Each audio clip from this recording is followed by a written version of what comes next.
The entire internet was introduced to a new online urban legend this Thanksgiving, and her name was Jamaican Masterpiece. Unfortunately, this tale is a wild one for more reasons than one, and that's because this whole saga ends with the original poster being chased off the internet for a second time.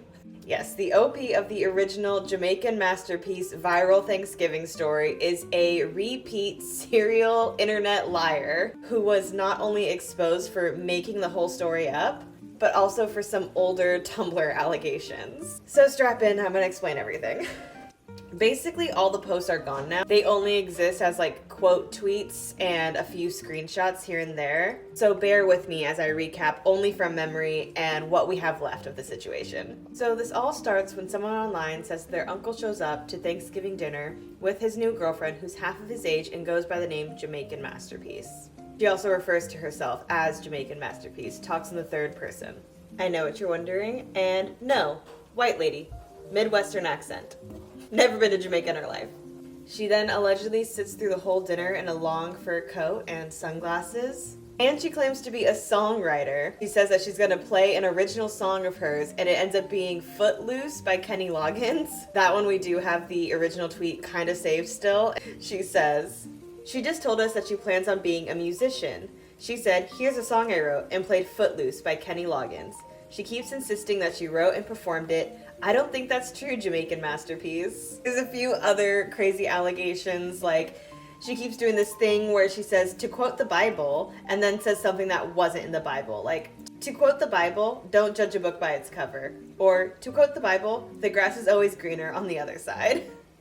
See, these tweets felt believable. But then she sort of started to fly a little too close to the sun, saying that Jamaican Masterpiece was also a huge piece of work and was insulting every single dish that was cooked for Thanksgiving dinner, saying things like, "Oh, Jamaican Masterpiece doesn't eat subpar food like this." And it just got a little ridiculous between that and the sunglasses and the Kenny Loggins thing and the uncle never like saying anything. A lot of people started to think, oh, maybe this was like one of those things where like the uncle hired a paid actor to make everyone at Thanksgiving uncomfortable, because like this is just too beyond insane, right? It's just started to get a little bit unbelievable for a lot of people. By the end of Thanksgiving, a lot of people had a fondness towards Jamaican Masterpiece. It was a great entertaining story to kind of check your phone and like periodically get updates on throughout like a Thanksgiving family gathering. And so a lot of people really enjoyed it and have had fun with it. A lot of people were suspicious from the beginning, rightfully so. But then the truth came out when Twitter user Zeglian, he revealed that the OP of Jamaican Masterpiece was a habitual, self-admitted online liar,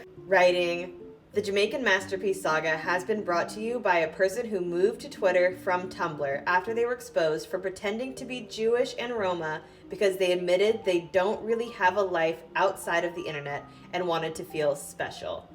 There's even a whole blog dedicated to her insanity, including her own admission before deactivating, and a whole screen record of a conversation where she admits to making up a whole Jewish identity, name, family history, etc." So basically, this person who told us all about Jamaican Masterpiece has done this in a worse way before, a much more harmful way before, by claiming to have Jewish heritage that trace back all the way to like atrocities that they were like tied to. And it looks like almost instantly this account has vanished overnight. They went from being the most talked about story of the Thanksgiving holiday to completely just account obliterated, gone. They didn't face the music, they didn't give an apology. It just looks like they dipped. And a lot of people still like don't know that this was revealed. A lot of people are still talking about this as if like, oh, this account just really like pushed it too far. I don't care if it was fake, it was true to me, damn it. Like, but they don't know that this person like had a past of lying about way worse stuff. And so they're still talking about Jamaican Masterpiece as if she was this amazing urban legend that we all aspire to be more like. Meanwhile, the account is gone. It's just been a while since we've had a classic online milkshake duck. Like, put Jamaican Masterpiece up there with Cinnamon Toast Crunch shrimp guy and like Bean Dad. Although I don't think Bean Dad was a milkshake duck. I think he was just always the villain. But anyways, that is the story of Jamaican Masterpiece, or what we know of Jamaican Masterpiece from what we have left to pick over, since this person has deactivated their account, which then takes down all of their old tweets. So these only exist as like quote tweets and screenshots and our fond memories. If there are any updates to this story, I will let you know, but this is what we have for now. Until then, have a great day. I love you. Thank you for watching.